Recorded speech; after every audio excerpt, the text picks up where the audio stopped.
افلا یتدبرون القرآن، تدبر قرآن، مولانا امین احسن اصلاحی۔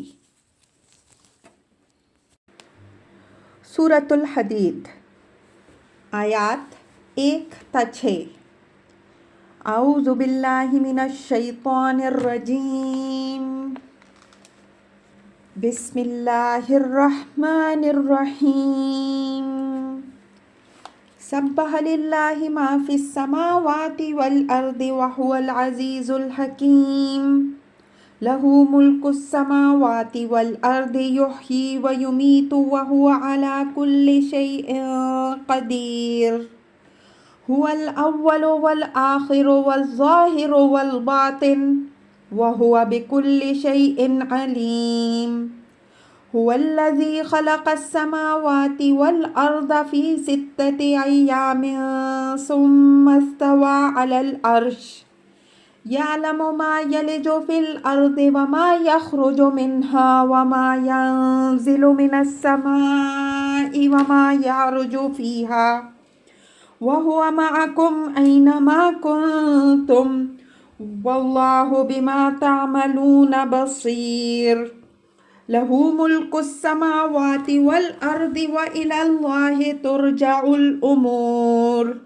يولج الليل في النهار ويولج النهار في الليل وهو عليم بذات الصدور۔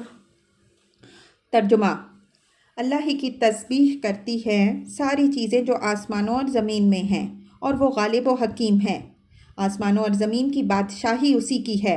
وہی زندہ کرتا ہے اور وہی مارتا ہے، اور وہ ہر چیز پر قادر ہے۔ وہی اول بھی ہے اور آخر بھی، اور ظاہر بھی اور باطن بھی، اور وہ ہر چیز کا علم رکھنے والا ہے۔ وہی ہے جس نے آسمانوں اور زمین کو پیدا کیا 6 دنوں میں، پھر وہ عرش پر متمکن ہوا۔ وہ جانتا ہے اس چیز کو جو زمین میں داخل ہوتی ہے اور جو اس سے نکلتی ہے، اور جو آسمان سے اترتی ہے اور جو اس میں چڑھتی ہے، اور وہ تمہارے ساتھ ہوتا ہے جہاں کہیں بھی تم ہوتے ہو، اور تم جو کچھ بھی کرتے ہو وہ سب کو دیکھتا ہے۔ آسمانوں اور زمین کی بادشاہی ہی اسی کی ہے، اور تمام امور کا مرجع اللہ ہی ہے۔ وہی داخل کرتا ہے رات کو دن میں اور داخل کرتا ہے دن کو رات میں، اور وہ سینوں کے بھیدوں کو بھی جانتا ہے۔ الفاظ کی تحقیق اور آیات کی وضاحت۔ سبح للہ ما فی السماوات والارض وہو العزیز الحکیم۔ لفظ تسبیح کی وضاحت جگہ جگہ ہو چکی ہے۔ اس کے اندر تنزیہ کا مفہوم بھی پایا جاتا ہے، اور بندگی اور عبادت کا بھی۔ یہ چیز قول سے بھی ہوتی ہے اور عمل سے بھی۔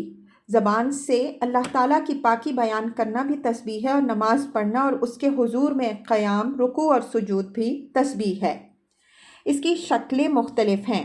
کائنات کی ہر چیز کسی نہ کسی صورت میں اپنے رب کی تسبیح کرتی ہے۔ یہاں تک کہ قرآن میں یہ حقیقت بھی واضح فرمائی گئی ہے کہ جو انسان طوعاً تسبیح نہیں کرتے ہیں، انہیں تکوینی دائرے میں قرہن یہ کام کرنا پڑتا ہے۔ چنانچہ اسی بنیاد پر لوگوں سے یہ مطالبہ کیا گیا ہے کہ وہ اپنے دائرہ اختیار اور دائرہ تکوین میں بے ربطی نہ پیدا کریں۔ اس نقطہ کی وضاحت اس کے محل میں ہم کر چکے ہیں۔ کائنات کی تمام چیزوں کی تسبیح کا حوالہ قرآن میں جہاں جہاں دیا گیا ہے، وہ بالعموم 3 مقاصد کو سامنے رکھ کے دیا گیا ہے۔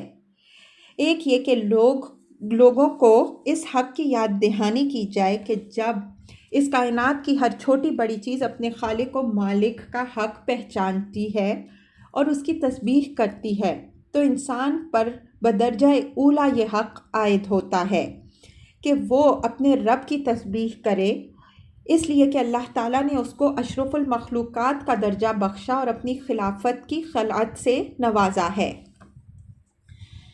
دوسرا یہ کہ اس فرض کو ادا کرنے کے لیے اہل ایمان کی حوصلہ افزائی کی جائے کہ وہ دنیا میں ناسپاسوں کی کثرت دیکھ کر بد دل اور پست حوصلہ نہ ہوں۔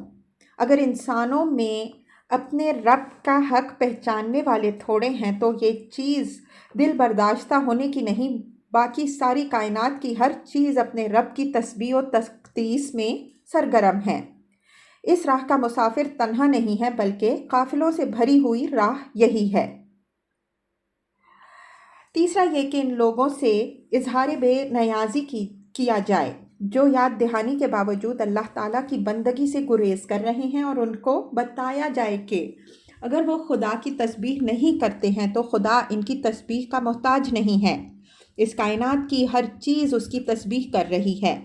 اگر کچھ بدقسمت انسان اس سے گریز کر رہے ہیں تو وہ خدا کا کچھ نہیں بگاڑ رہے بلکہ اپنا ہی بگاڑ رہے ہیں۔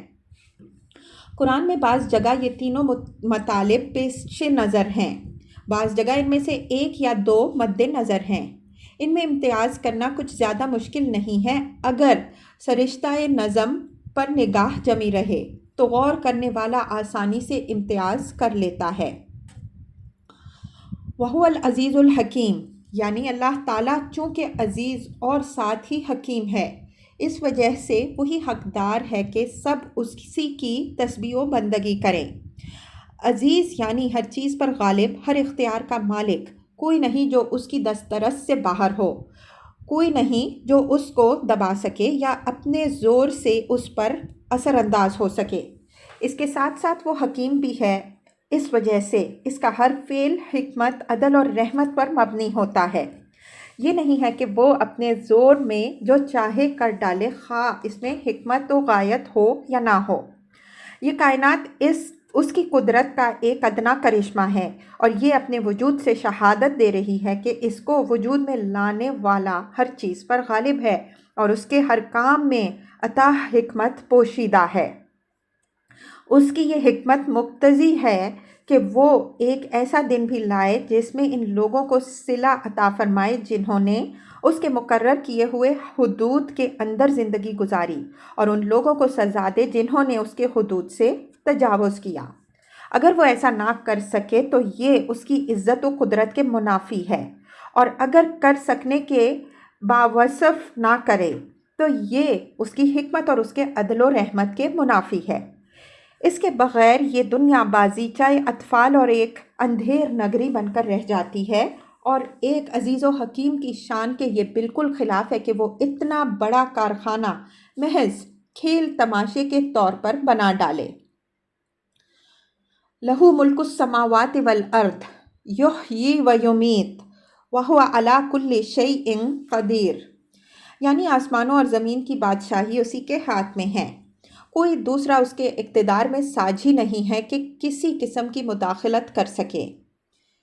یحیی و یمیت، وہی زندگی بخشتا اور موت دیتا ہے، یعنی جب زندگی اس کی بخشی ہوئی ہے اور موت بھی اسی کے حکم سے واقع ہوتی ہے تو اس کی بادشاہی میں کسی اور کی حصے داری کی گنجائش کہاں سے نکلی؟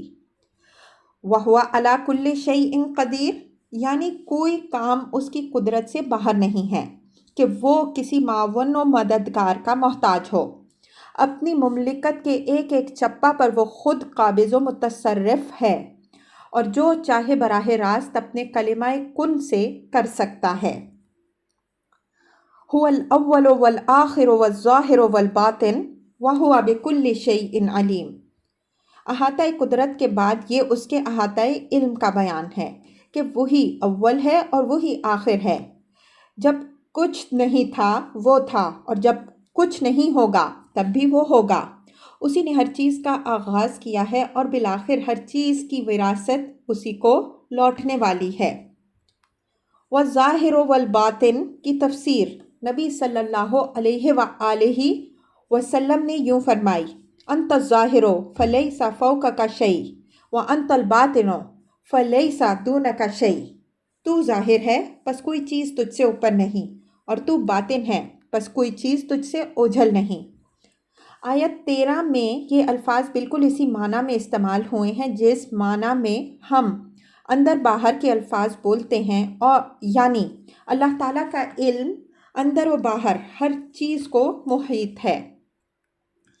وَهُوَ بِكُلِّ شَيْءٍ عَلِيمٌ، یہ ایک کلیہ کی شکل میں خلاصہ سامنے رکھ دیا گیا کہ وہ ہر چیز کو جانتا ہے، اس کے ظاہر و باطن سب پر یکساں ہیں۔